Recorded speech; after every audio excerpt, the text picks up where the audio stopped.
안녕하세요. 여러분의 마음을 따뜻하게 어루만져줄 저는 나쌤입니다. 네, 안녕하세요. 저는 세상의 모든 현상을 과학으로 파헤치는 사쌤입니다. 안녕. 주제는 좀 짬뽕된 주제라고 들었습니다. 놀람이랑 공포 했었던 실험 기억하시는지 모르겠어요. 놀람과 공포는 비슷한 감정이라고 들었어요, 선생님. 맞아요. 비슷한 감정일 수 있지만 이 두 가지의 기제가 아예 다른 끝단에 있다라고 생각을 하시면 돼요. 놀람은 굉장히 찰나에 지나가는 반짝하고 사라지는 감정이고, 공포는 찰나에 오는 것 같지만 여운이 길게 가져갈 수 있는 정서거든요. 근데 보통은 이 놀람과 공포가 동시다발적으로 일어나는 경우가 많기 때문에 우리 아이들에게 여러 가지 감정이 동시에 일어날 수도 있어. 그런데 다 같은 감정은 아니야. 대처 방법은 조금 달라라는 거를 오늘 좀 알려드리려고 합니다. 네. 선생님은 이 놀람과 공포를 우리 아이들이나 부모님이 어떨 때 느끼는 것 같으세요? 아이들이 어렸을 때는 사실 아무거나 막 집어 먹잖아요. 저희 아이도 포도를 먹다가 이렇게 반절씩 다 잘라줬음에도 불구하고 이렇게 뭔가가 크게 들어가서 걸렸던 적이 있거든요. 근데 저는 이제 독박 육아를 했다 보니까 아이고. 혼자였는데 그날 다행히 저희 어머님이 계셨어요. 그래서 아이가 확 컥 하는데 어떻게 해야 될지 모르고 저는 진짜 온몸이 경직이 됐는데 저희 엄마가 애 뒤집어! 라고 해서 정말 발목만 잡고 뒤집었던 경험이 있거든요. 그래서 정말 순간적으로 놀랐고 순간적으로 너무 무서웠고, 근데 그 순간 놀람과 공포 때문인지 뭐 아무런 생각도 못 하겠고 어떻게 해야 될지도 모르겠고 정말 일시 정지 버튼을 누른 것 같더라고요. 보통의 사람들도 놀람, 공포 뭐 이런 감정을 느꼈을 때 몸이 반응하지 않을까 싶은데 맞나요, 선생님? 맞아요.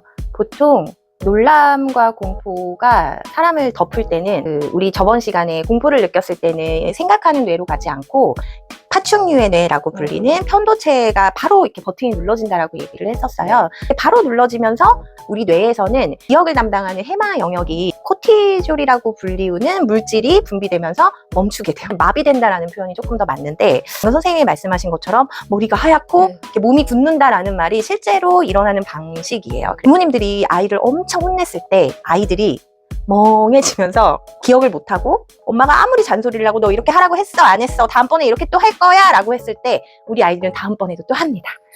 기억을 못하기 때문에. 너무 무섭고 공포에 휩싸이면은 아이들이 멍해지면서 마비가 되는 거죠.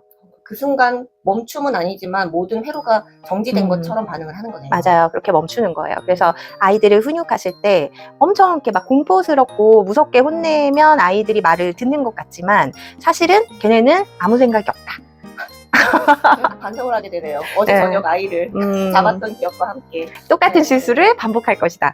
그 스트레스 호르몬이 우리 몸에 미치는 영향이에요. 나도 조금 이렇게 좀 성질을 죽이고 아이를 혼낼 때 좀 차분하게 하면 좋겠는데 감정에 휩싸여서 아이한테 감정을 빼고 훈육을 해야 되는데 감정과 뒤섞여서 아이한테 막 쏟아내고 있으면 어느 순간 아이의 눈동자가 보이거든요. 근데 그 눈동자가 정말 마치 괴물을 본 듯한 아이가 정말 이렇게 굳어있는 모습이 보이긴 해요. 한 번씩 감정을 빼고 담백하게 아이한테 전달할 메시지만 간단하게 준다면 그게 좀 가장 바람직한 훈육이 되지 않을까요? 그렇죠.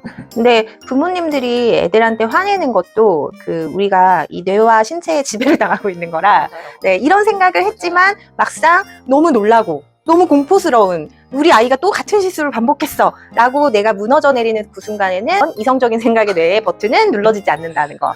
그래서 똑같이 아이에게 화내게 되고 화를 듣는 아이는 똑같이 멍하게 되고 얘는 또 기억 못합니다. 자, 무한으로 무수히 돌아가는 이 메비우스의 띠처럼 가는 건데요. 우리가 부모고 어른이다 보니까 조금 우리가 힘을 한번 빼보자. 뒤돌아 생각해보니까 이런 생각이 드는 거거든요. 참 지나가고 나서 후회를 하는 거지만 한번 해보도록 하겠습니다. 괜찮습니다. 네. 오늘 실험 주제는 뭐죠? 오늘 실험은 오블랙이라는 실험으로 진행을 할 건데요. 놀람과 오늘 공포 주제를 다루고 있잖아요. 오늘 하는 이 오블랙도 실제로 우리가 충격 흡수제를 만들 때 이 오블랙 물질을 많이 사용한다고 합니다. 재료 굉장히 간단해요. 집에 전분, 뭐 감자 전분도 상관없고 고구마, 옥수수 전분 뭐 다 상관없어요. 1kg를 사용을 할 거고 물은 약 900ml 정도 사용을 할 건데요. 집에 조금만 나는 하고 싶다 하면 밥 숟가락으로 계량을 하실 때 수북히 말고 평평한 밥 숟가락으로 약 7숟가락 정도가 50g 정도 돼요. 전분 50g에 물은 약 40ml 정도 사용하시면 되는데요. 물을 한번 부어볼게요. 여기다 이제 물을 한번 부어볼게요. 물을 부을 때 한 번에 휙 한 군데다 붓는 게 아니라 이렇게 휘휘휘 부어보면 밀가루 반죽하듯이 이렇게 뭉치는 게 있어요. 뭉쳐지죠?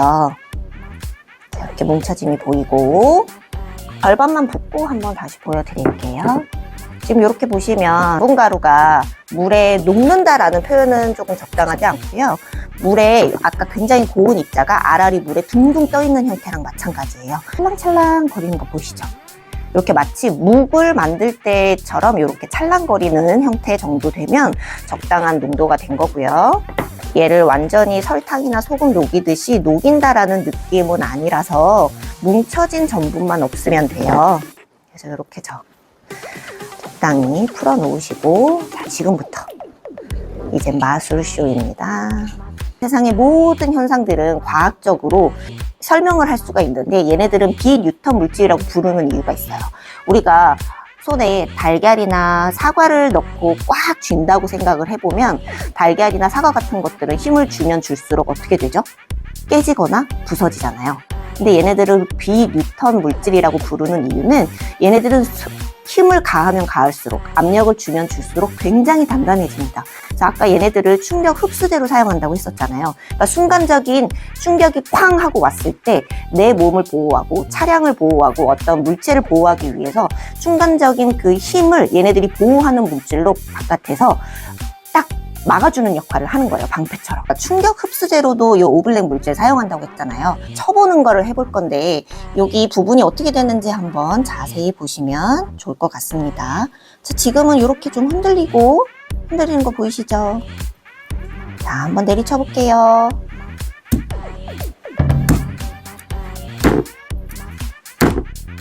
자, 이번에는 이렇게 단단했던 거에 살살 한번 들어가 보도록 하겠습니다. 살살 하고 들어가면 이렇게 들어가져요. 손가락. 이제 주먹을 한번 줘볼게요. 저 바닥까지 다 들어갔거든요. 제 손가락이 요 끝에 보일까요? 여기 보이나요? 손가락? 네. 네. 자, 이제 바닥까지 들어갔거든요. 한번 힘을 줘볼게요. 하나, 둘, 셋. 저 힘이 약하지 않습니다. 엄청. 이거 단단하게 뭉쳐지는 거 보이시죠? 제가 꽝꽝꽝꽝 뭉쳐볼게요. 최대한 많이 떠서 자, 이렇게 눈덩이처럼 단단해지고 단단해진 것을 힘을 풀면 이렇게. 선생님, 제가 한번 쳐볼까요? 네. 진짜 되는지 한번 볼까요?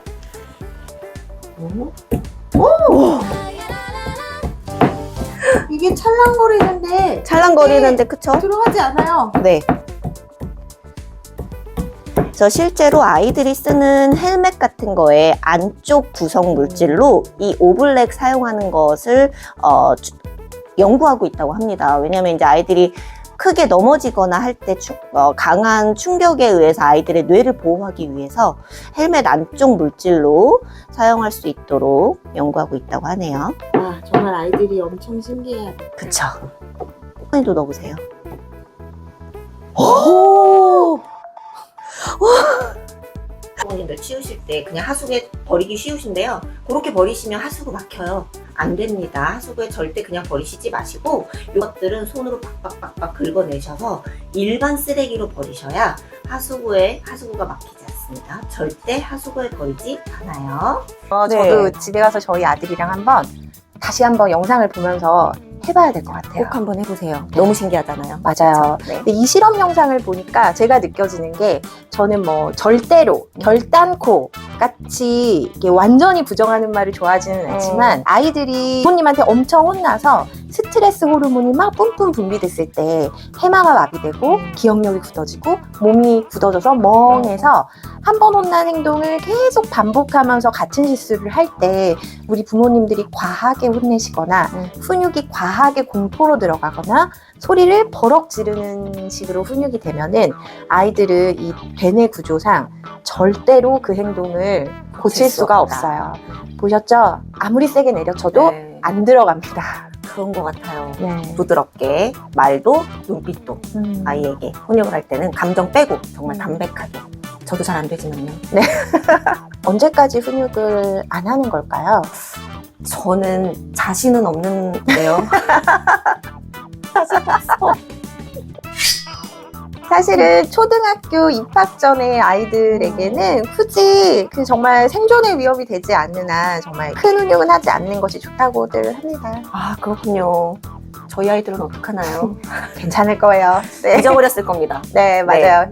잊었을 거예요. 네, 오늘부터 새로 시작하시면 됩니다. 알겠습니다. 이렇게 지금 놀람과 공포를 주제로 한 우블랙 실험을 한 것처럼 두 가지 정서 혹은 뭐 세 가지 정서, 두세 가지 정서가 섞여서 나타날 수 있는 실험을 제가 또 열심히 한번 고민해 보도록 하겠습니다. 네, 너무 재밌을 것 같아요. 네. 그러면 다음 시간에 만나요. 안녕.